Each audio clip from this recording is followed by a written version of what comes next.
नमस्कार, मैं हूं शंभू कुमार और आप देख रहे हैं अपना YouTube चैनल मैथमेटिक्स आइडिया। और आज हम एनसीईआरटी मैथमेटिक्स बुक से प्रश्नावली 403 के प्रश्न संख्या 3 के पहले भाग को हल करेंगे। तो आइए हम लोग प्रश्न हल करते हैं। निम्न समीकरणों के मूल ज्ञात कीजिए। पहला प्रश्न है x माइनस 1/x बराबर 3, जहां x बराबर नहीं है 0। उत्तर x/1 माइनस 1/x बराबर 3। 1 और x का एलसीएम लेते हैं तो x हो जाएगा। 1 से x में भाग देते हैं, x बार में भाग लगेगा। x से x में गुना करेंगे तो x² हो जाएगा। माइनस x से x में भाग देंगे तो 1 बार में भाग लगेगा। 1 से 1 में गुना करेंगे तो 1 हो जाएगा बराबर 3। x यहाँ भाग में है, दाहिनी तरफ ले जाएंगे तो गुना में आ जाएगा। इस प्रकार x² माइनस 1 बराबर 3 गुने x। x² माइनस 1 बराबर 3x। 3x को बाएं पक्ष में लाएंगे तो इसके चिन्ह में परिवर्तन हो जाएगा। x² माइनस 3x माइनस 1 बराबर 0। x² के साथ कोई संख्या नहीं है तो यहाँ पर 1 हो जाएगी। द्विघात समीकरण का व्यापक रूप ax² plus bx plus c बराबर 0 होता है। x² के साथ संख्या 1 गुना में है तो a बराबर 1 हो जाएगा। x के साथ संख्या -3 गुना में है तो b बराबर -3 हो जाएगा। और c की जगह पर संख्या -1 है तो c बराबर -1 हो जाएगा। अब हम लोग द्विघात समीकरण का मूल ज्ञात करने के लिए डिस्क्रिमिनेंट या विभक्तकर का मान ज्ञात करते हैं। तो डिस्क्रिमिनेंट या विभक्तकर बराबर होता है b² माइनस 4ac। b का मान -3 है तो -3 का स्क्वायर माइनस 4 गुना a का मान 1 है गुना c का मान -1 है। -3 का स्क्वायर 9 हो जाएगा। माइनस माइनस प्लस 4 गुने 1 4 हो जाएगा। इस प्रकार 9 और 4 को जोड़ने पर 13 मान प्राप्त होता है। अब हम लोग √d का मान ज्ञात करते हैं।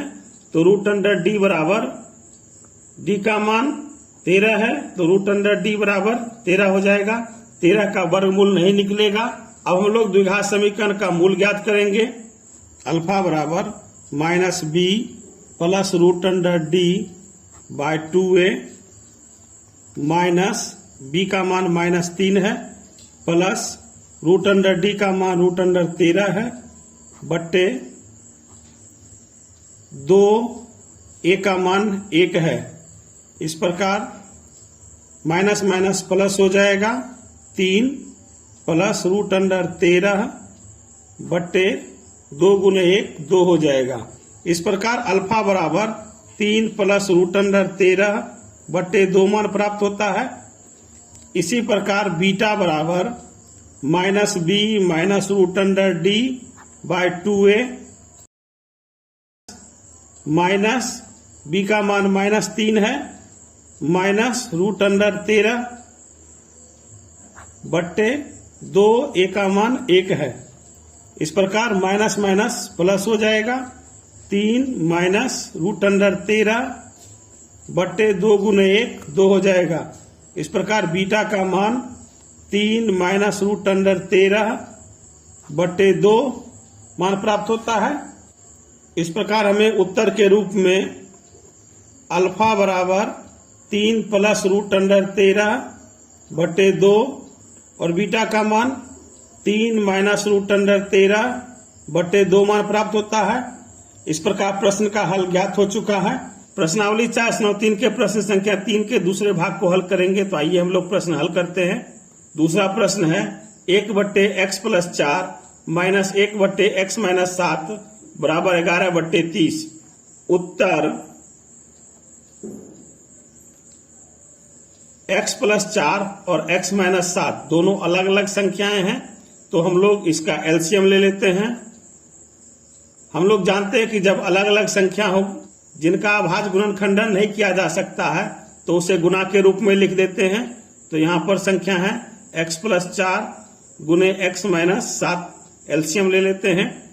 अब हम लोग x प्लस 4 से x प्लस 4 गुने x माइनस 7 में भाग देते हैं तो x प्लस 4 कट जाएगा तो भागफल में x माइनस 7 बचेगा। x माइनस 7 से 1 में गुना करेंगे तो x माइनस 7 प्राप्त होगा माइनस, इसी प्रकार x माइनस 7 से x प्लस 4 गुने x माइनस 7 में भाग देंगे तो x माइनस 7 भाग लग जाएगा और भागफल के रूप में x प्लस 4 प्राप्त होगा।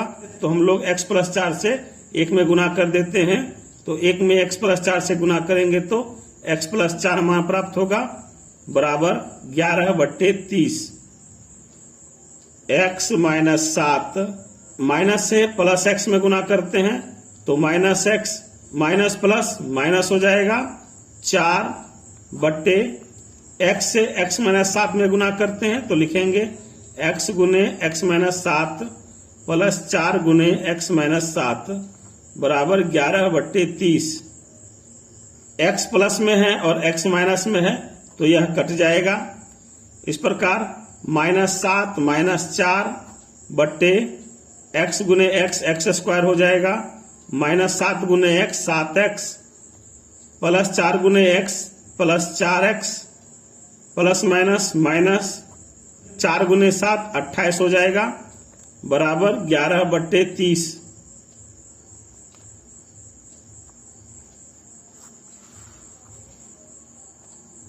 7 और 4 का चिन्ह माइनस में है तो दोनों जुट करके माइनस 11 हो जाएगा बट्टे एक्स स्क्वायर, यहाँ माइनस 7x है और यहाँ प्लस 4x है।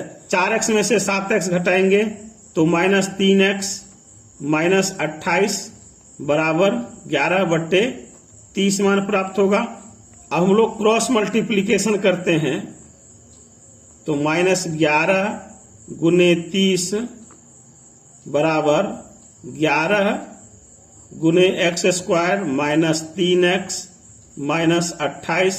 यहाँ 11 गुना में है, दाहिनी तरफ ले जाएंगे तो भाग में आ जाएगा।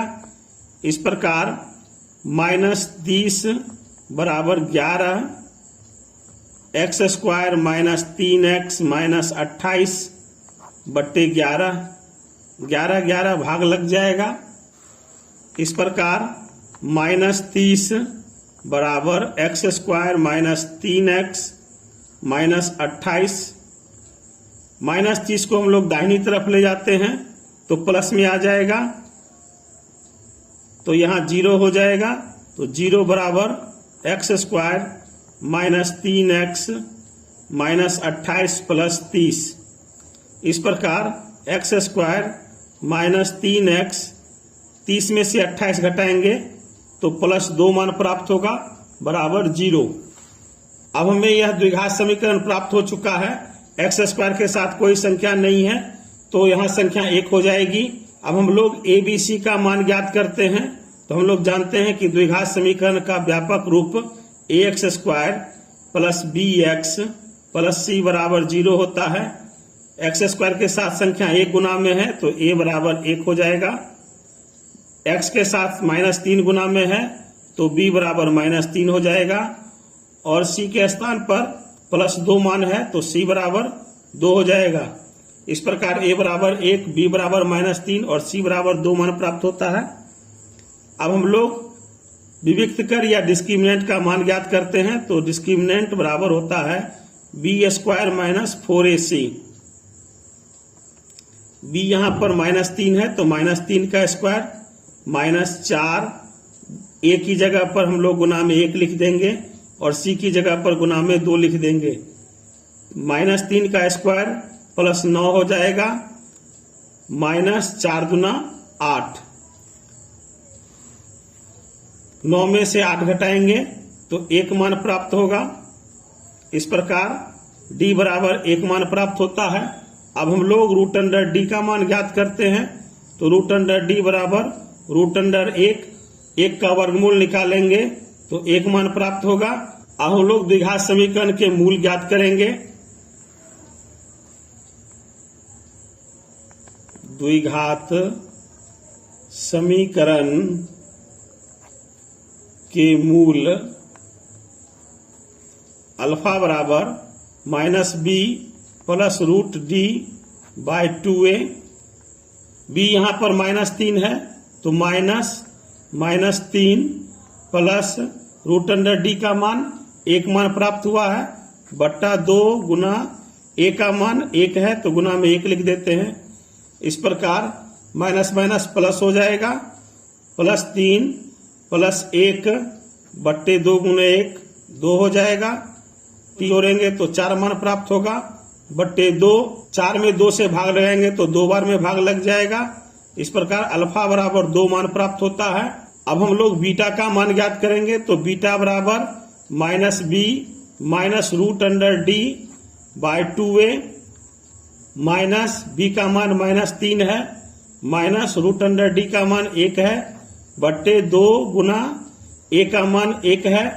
इस प्रकार माइनस माइनस प्लस 3 -1 बट्टे 2, 3 में से 1 घटाएंगे तो 2 मान प्राप्त होगा बट्टे 2, 2 में 2 से भाग लगाएंगे तो 1 बार में भाग लग जाएगा। इस प्रकार बीटा बराबर 1 मान प्राप्त होता है। हमें अल्फा और बीटा का मान ज्ञात हो चुका है तो हम लोग प्रश्न संख्या 3 के दूसरे भाग का उत्तर के रूप में लिखेंगे